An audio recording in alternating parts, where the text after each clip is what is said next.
गंगा, जिसे गंगा जी भी कहा जाता है, भारत की सबसे पवित्र और महत्वपूर्ण नदी मानी जाती है। उसकी कहानी प्राचीन भारतीय धार्मिक ग्रंथों और पुराणों में बहुत प्रसिद्ध है। गंगा का संबंध देवताओं, ऋषियों और कई महान घटनाओं से जुड़ा हुआ है। गंगा की उत्पत्ति की कथा महाभारत, रामायण और पद्म पुराण जैसी काव्य कृतियों में मिलती है। गंगा की उत्पत्ति। गंगा का अवतरण स्वर्ग से पृथ्वी पर हुआ था। इसके पीछे एक बहुत ही दिलचस्प कथा है।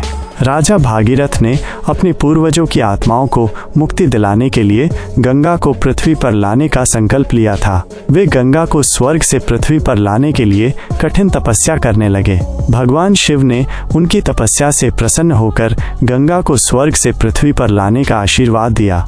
गंगा को पृथ्वी पर लाने के लिए भगवान शिव ने अपनी जटाओं में गंगा को समेट लिया था, ताकि गंगा का तेज पृथ्वी को न हिला दे।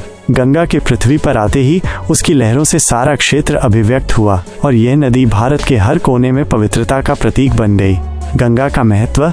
गंगा को केवल एक नदी के रूप में नहीं देखा जाता, बल्कि उसे देवी का रूप माना जाता है। ये पवित्र नदी हिंदू धर्म में पूजा का प्रमुख स्थल है और इसके पानी को शुद्ध और पुण्यकारी माना जाता है। गंगा में स्नान करने से पापों का नाश होने और मोक्ष की प्राप्ति की मान्यता है।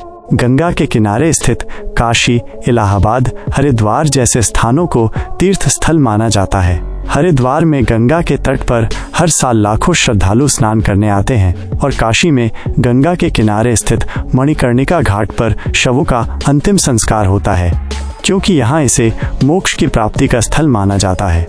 गंगा को भारत की जीवन रेखा कहा जाता है, क्योंकि ये लाखों लोगों के जीवन का हिस्सा है और उनकी जीविका कृषि, जल आपूर्ति और धार्मिक आस्था से जुड़ी हुई है। गंगा के महत्व को महात्मा गांधी ने भी महसूस किया था। उन्होंने गंगा को भारतीय जीवन का अभिन्न हिस्सा बताया। निष्कर्ष। गंगा की कहानी एक धर्म, आस्था और संस्कारों से जुड़ी हुई है। वह केवल एक नदी नहीं, बल्कि हिंदू संस्कृति, धार्मिक मान्यताओं और भारत की एक पहचान बन चुकी है।